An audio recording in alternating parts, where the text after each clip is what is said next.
ಯಾರೆಲ್ಲ ನನ್ನ first time YouTube channel ನೋಡ್ತಿಲ್ಲ ಪ್ಲೀಸ್ ಸಬ್ಸ್ಕ್ರೈಬ್ ಮಾಡ್ಕೊಂಡು ನೋಡಿ. ಓಕೆ, ನಾನೊಂದು Q&A ಹಾಕಿದೆ ಇನ್ಸ್ಟಾಗ್ರಾಮಲ್ಲಿ. ಸೊ ಅದಕ್ಕೊಂದು ಆನ್ಸರ್ ಕೊಡೋಣ ಅಂತ ಬಂದಿದ್ದೀನಿ. ಫಸ್ಟ್ ನನ್ನ ಇನ್ಸ್ಟಾಗ್ರಾಮ್ದು ಯಾರೆಲ್ಲ ಬಂದು ಯೂಟ್ಯೂಬ್ ಚಾನಲಲ್ಲಿ ವೀಡಿಯೋ ನೋಡ್ತಿದ್ರು ಪ್ಲೀಸ್ ಸಬ್ಸ್ಕ್ರೈಬ್ ಮಾಡ್ಕೊಂಡು ನೋಡಿ, ಹಾಗೆ ನೀವು ವೀಡಿಯೋನ ನೋಡೋಕೆ ಹೋಗ್ಬೇಡಿ. ಫಸ್ಟ್ ಅಭಿ ಮಲ್ನಾಡವ್ರು ಕೇಳಿದ್ದಾರೆ ನನ್ನ ಅಕೌಂಟ್ಗೆ ಸ್ವಲ್ಪ ಅಮೌಂಟ್ ಹಾಕಿ ಅದಾದ ಮೇಲೆ ನೀವು ಶೇರ್ ಇನ್ವೆಸ್ಟ್ ಮಾಡ್ತೀನಿ ಅಂತ ಹೇಳಿದ್ದಾರೆ. ಅಕೌಂಟ್ ನಂಬರ್ ಕಳಿಸಿ ಅಭಿಲಾಷ್ ಮಲ್ನಾಡವ್ರೆ, ನಾನು ಅಮೌಂಟ್ ಹಾಕ್ತೀನಿ. ಮತ್ತು ನಮ್ಮ ಅಬ್ಬಿ ಕೇಳಿದ್ದಾರೆ ಬೆಸ್ಟ್ ಸ್ಟಾಕ್ ಟು ಬೈ ಅಕ್ಕ. ಬೆಸ್ಟ್ ಸ್ಟಾಕ್ ಬೈ ಅಂತ ಹೇಳಿದ್ರೆ ಬ್ಯಾಂಕ್ ಶೇರ್ ಮೇಲೆ ನಾನು ಸ್ವಲ್ಪ ನಂಬ್ತೀನಿ, ಮತ್ತು LIC ಶೇರ್ ಸರ್ಕಾರ ಶೇರ್ ಅಲ್ವಾ, ಸೊ ಅದ್ರ ಮೇಲೂ ಸ್ವಲ್ಪ ನಾನು ಇನ್ವೆಸ್ಟ್ ಮಾಡ್ತೀನಿ.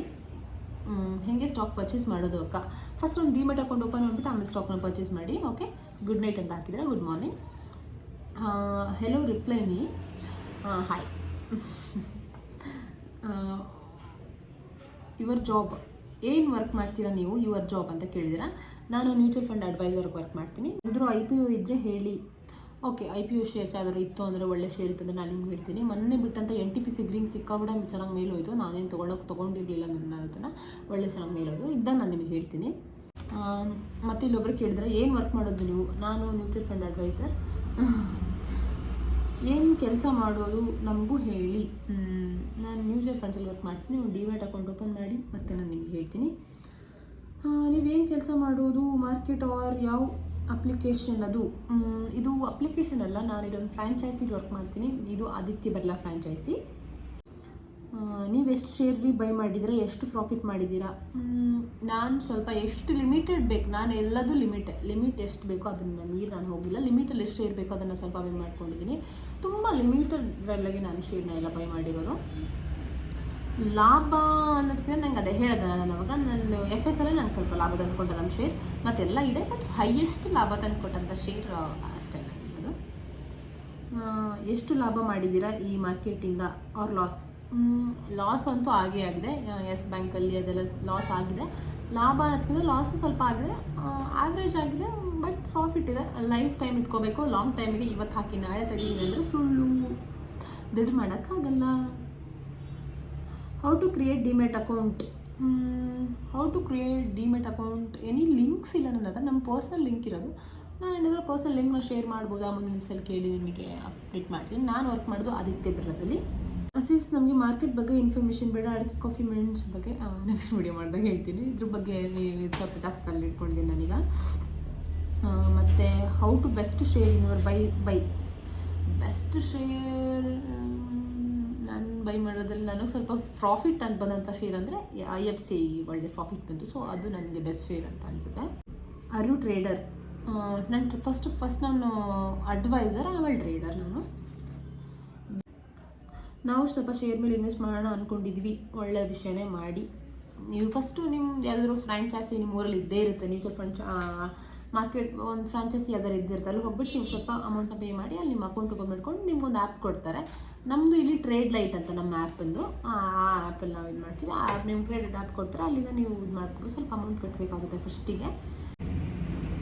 ಬಜೆಟಲ್ಲಿ ಯಾವ ಶೇರ್ ಮೇಲೆ ಹೋಗ್ಬೋದು ಅಕ್ಕ ಸ್ವಲ್ಪ ಹೇಳಿ.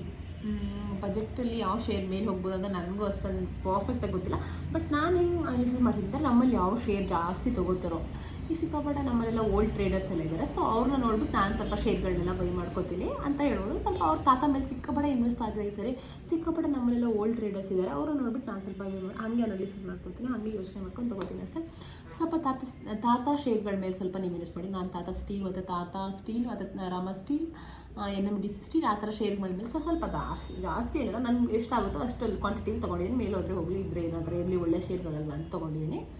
ಆ ಥರ ಶೇರ್ ಮೇಲೆ ತೊಗೋಬೋದು. ನಿಮ್ಗೆ ಅದೇ ಮೇಲೆ ಹೋಗುತ್ತೆ ಇದೇ ಮೇಲೆ ಹೋಗುತ್ತೆ ಅಂತ ಹೇಳೋಕ್ಕಾಗಲ್ಲ. ನಾಡಿದ್ದು ಹೇಗೆ ಯಾವುದ್ರ ಮೇಲೆ ಹೆಂಗೆ ಕೊಡ್ತಾರೋ ನೋಡ್ಬಿಟ್ಟು ಎಲ್ಲ ಪುಸ್ತಕ ಅಂತ ಸಿಕ್ಕಾಬಡೆ ಮಾರ್ಕೆಟ್ ಅಂತ ವೇರಿಯೇಷನ್ ಆಗುತ್ತೆ. ನೀವು ಯಾವ್ದಾದ್ರು ಬೈ ಮಾಡಬೇಕಂದ್ರೆ ಒಳ್ಳೆ ಟೈಮ್ ಇದು, ಬೈ ಮಾಡ್ಕೊಳ್ಳಿ. ನಿಮ್ಮ ಆಫೀಸ್ ಎಲ್ಲಿದೆ? ನಿಮ್ಮ ಕಳ್ಸೋದಲ್ಲಿದೆ ನಮ್ಮ ಆಫೀಸ್. ಜಾಬ್ ಸಿಕ್ತು ಅಂತ ಜಾಬ್ ನಾನು ಅಪ್ಲಿಕೇಶನ್ ಹಾಕಿದೆ, ನಂಗೆ ಒಬ್ಬರ ಮುಖಾಂತರ ಇದು ಜಾಬ್ ಸಿಕ್ತು ನನಗೆ. ನಾನು ಜಾಯ್ನ್ ಆಗಿ ಒಂದು 5-6 ಇಯರ್ ಆಗ್ತಾ ಬಂತು. ನಾನು ರೀಸೆಂಟಾಗಿ ಅಕೌಂಟ್ ಓಪನ್ ಮಾಡ್ಕೊಂಡಿದ್ದು ಎಲ್ಲ ಹೇಳ್ತೀನಿ. ಇಷ್ಟೇ ಕ್ವಶನ್ಸ್ ಜಾಸ್ತಿ ನಂಗೆ ಬಂದಿರೋದು. ಮಾರ್ಕೆಟ್ ಬಗ್ಗೆ ಕೇಳಿದ್ರೆ ಎಲ್ಲ ಪರ್ಸನಲ್ ಅದು ಇದು ಎಲ್ಲ ಕೇಳಿದ್ರೆ, ಮೆಣಸು ಬೆಳಿ ಹೆಂಗೆ ಹಿಂಗೆ ಅಂತ ಕೇಳಿದ್ರೆ, ನೆಕ್ಸ್ಟ್ ಯಾವ್ದಾದ್ರು ಬಿಟ್ಟಿದ್ದಾರೆ ಹೇಳ್ತೀನಿ. ಮೆಣಸು ವೆನಿಲ್ಲ ಕೊಡಿ ಅಂತ ತುಂಬ ಜನ ಕೇಳಿದ್ದೀರಾ, ಇಲ್ಲ ಬಳ್ಳಿ ಕೊಡಿ ಅದು ಕೊಡಿ ಅಂತ ನೆಕ್ಸ್ಟ್ ವಿಡಿಯೋದಲ್ಲಿ ಹೇಳ್ತೀನಿ. ಯಾಕಂದರೆ FS ನಂಗೆ ಸ್ವಲ್ಪ ಲಾಭ ತಂದು ಕೊಡ್ತೀವಿ, ಬಟ್ ರೀಸೆಂಟಾಗಿ ಪಟಾಫಟ್ ಅಂತ ಲಾಭ ತಂದು ಕೊಟ್ಟಂಥ ಶೇರ್ ಅಂದರೆ ನನಗೆ IFC ನಿಮಗೆ ನಾನು ಅವತ್ತು ನಿಮಗೆ 55 ರುಪೀಸಿಗೇನೋ ತೊಗೊಂಡೆ, 63 ಹೋಯ್ತು, ಮಾರ್ಕೊಂಡೆ. ಅದು ನನಗೆ ಒಳ್ಳೆ ಲಾಭ ತಂದುಕೊಡ್ತು. ಈಗ ಲಾಸಲ್ಲೇ ಇದೆ, ಬಟ್ ಸ್ವಲ್ಪ ಆಮೇಲೆ ತೊಗೊಂಡಿದ್ದು ಸ್ವಲ್ಪ ಲಾಸ್ ಇದೆ. ಫಸ್ಟ್ ನಂಗೆ ಫಟಾಫಟ್ ಅಂತ ಲಾಭ ಆಗಿದೆ, ಅದೇ ಶೇರೇ ನಂಗೆ ಇದರಿಂದ ಲಾಭ ಆಗಿದೆ.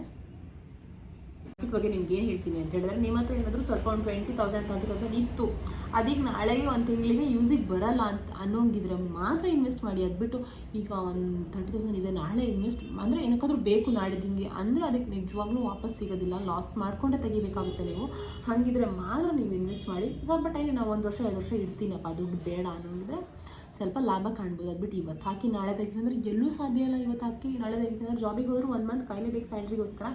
ಸೊ ಹಾಗಾಗಿ ಇವತ್ತು ಹಾಕಿ ನಾಳೆ ಬರೋದು ಎಲ್ಲೂ ಬರೋದಿಲ್ಲ. ಫ್ರೀಯಾಗಿ ಬಂದಿದ್ದು ಯಾವುದೂ ಆಗೋದಿಲ್ಲ.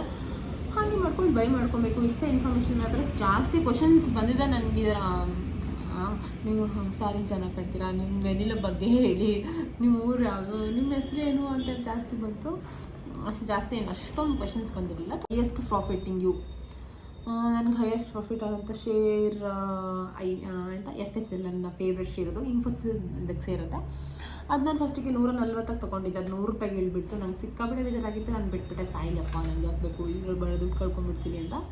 ಬಟ್ ಇಲ್ಲ, ಅದು ನನ್ನ ಫ್ಯೂಚರ್ ಡೇಸಲ್ಲಿ 400-450 ರೂಪಾಯಿ ದಾಟ್ತು. ಅದರಲ್ಲಿ ನಂಗೆ ಹೈಯೆಸ್ಟ್ ಪ್ರಾಫಿಟ್ ಆದಂಥ ಶೇರ್ ಅದು. ಲಾಸ್ ಅಂತ ಬಂದರೆ ನನಗೆ ಬಜಾಜಲ್ಲೇ ಹೈಯೆಸ್ಟ್ ಲಾಸ್ ಆಯಿತು, ಮತ್ತು ಯೆಸ್ ಬ್ಯಾಂಕಲ್ಲಿ ಸ್ವಲ್ಪ ಲಾಸ್ ಆಯಿತು ಅಂತ ಹೇಳ್ಬೋದು. ಅದೇ 2 ಶೇರಲ್ಲಿ ನಂಗೆ ಸಿಕ್ಕಾಬಿಟ್ಟೆ ಲಾಸ್ ಆಗ್ಬಿಡ್ತು. ಯೆಸ್ ಬ್ಯಾಂಕ್ ಅಂತೂ ಇನ್ನೂ ಲಾಸಲ್ಲೇ ಬಿದ್ದಿದೆ.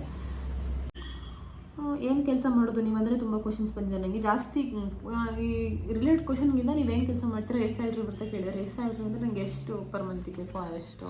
ಸಾಧಾರಣ ತುಂಬ ಏನು ಸ್ಯಾಲ್ರಿ ಬರ್ತಿಲ್ಲ, ಓಕೆ ಅನ್ನೋ ರೇಂಜ್ ಸ್ಯಾಲ್ರಿ ಬರುತ್ತೆ ಸಾಕು. ನಾವು ಮಾಡೋ ಕೆಲಸಕ್ಕೆ ಖುಷಿ ಇದೆ. ಯಾವ್ದಾದ್ರು ಒಳ್ಳೆ ಶೇರ್ ಸಜೆಸ್ಟ್ ಮಾಡಿರಿ. ಒಳ್ಳೆ ಶೇರ್ ಅನ್ನೋದಕ್ಕಿಂತ ಫಂಡಮೆಂಟಲಿ ಸ್ಟ್ರಾಂಗ್ ಇರೋದು, ಮತ್ತು ಯಾವ್ದಾದ್ರು ಸಾಲ ರಹಿತ ಡೆಟ್ ಫ್ರೀ ಅನ್ನೋ ಶೇರ್ ಇದ್ದರೆ ನಾನು SBI ಟ್ರಸ್ಟ್ ಮಾಡ್ತೀನಿ. SBI ಮೇಲೆ ಮಾಡ್ಬೋದು, ಲಾಂಗ್ ಟರ್ಮಿಗೆ ಕೂಡ ಅದನ್ನು ಇಟ್ಕೋಬೋದು. ಅದರದ್ದು ನೀವೇನು ವರ್ಕ್ ಮಾಡ್ತೀರಾ, ನಿಮ್ಮ ಮನೆಯಲ್ಲಿ ನಿಮ್ಮ ಹೆಸರೇನು, ಅದೇ ನಮಗೂ ಹೇಳ್ಕೊಡಿ ಅಂತ. ನೆಕ್ಸ್ಟ್ ಡೇಸಲ್ಲಿ ಯಾವ್ದಾದ್ರು ವೀಡಿಯೋಸ್ ನನಗೆ ಇದರಲ್ಲಿ ಜಾಸ್ತಿ ರೆಸ್ಪಾನ್ಸ್ ಬಂತು ಅಂತ ಹೇಳಿದ್ರೆ ನಾನು ನೆಕ್ಸ್ಟ್ ಯಾವ್ದಾದ್ರು ಒಂದು ವೀಡಿಯೋ ಮಾಡ್ಬಿಟ್ಟು ಹೇಳ್ತೀನಿ ಯಾವ ಥರ ಬೈ ಮಾಡೋದು, ಅಥವಾ ನಮ್ದು ಯಾವ್ದು ಫ್ರಾಂಚೈಸಿ ಯಾವ್ದಾದ್ರು ಎನಿ ಲಿಂಕ್ ಬೇಕಿತ್ತಂದ್ರೂ ನಾನು ನಿಮಗೆ ಹೇಳ್ತೀನಿ. ನಿಮ್ಮಲ್ಲಿ ಬ್ರೋಕರೇಜ್ ಏನಿದೆ ಅಂತ 60 ರೂಪೀಸ್ ಪರ್ ಶೇರ್ ಅಂದರೆ ನೀವು 100 ತೊಗೊಂಡ್ರೆ ಅದೇ ಶೇರ್, 1 ತೊಗೊಂಡ್ರೆ ಅದೇ ಶೇರ್, ದಿವಸಕ್ಕೆ ಎಷ್ಟೇ ತೊಗೊಂಡ್ರು ದಿವ್ಸಕ್ಕೆ 60 ರೂಪೀಸ್ ಇರುತ್ತೆ ಬ್ರೋಕರೇಜ್. ಅದು ಝೀರೋದಲ್ಲ 20 ರೂಪೀಸ್ ಇದೆ. ಅದು ಹೆಂಗೆ ಅಷ್ಟೊಂದು ಕಮ್ಮಿ ಕೊಡ್ತು, ಈ ಸರಿ ಸೆಬಿ ಕಮ್ಮಿ ಇದು ಹಾಕಿದೆ, ಬಟ್ ಅಷ್ಟು ಕಮ್ಮಿ ಕೊಡಬಾರ್ದು ಅಂತ ಹೇಳ್ಬಿಟ್ಟು ಅಷ್ಟು ಕಮ್ಮಿ ಕೊಡೋದಿಲ್ಲ. ನಂಗೆ ಗೊತ್ತಿರೋ ಪ್ರಕಾರ ನಿಮ್ಮ ಶೇರ್ನೆಲ್ಲ ತೊಗೊಂಡ್ಬಿಟ್ಟು ಸರ್ಕಾರ ಹತ್ರ ಆಡೋ ಇಟ್ಟು ಅಲ್ಲಿ ದುಡ್ಡು ಮಾಡುತ್ತೆ ಝೀರೋದಾ ಅಂತ ಹೇಳ್ತಾರೆ. ನನಗೂ ಗೊತ್ತಿಲ್ಲ ಜಾಸ್ತಿ. ನಿಮ್ಗೆ ಏನಾದರೂ ಜಾಸ್ತಿ ಇನ್ಫಾರ್ಮೇಷನ್ ಗೊತ್ತಿದ್ರೆ ನಂಗೆ ಕಮೆಂಟಲ್ಲಿ ಹೇಳಿ.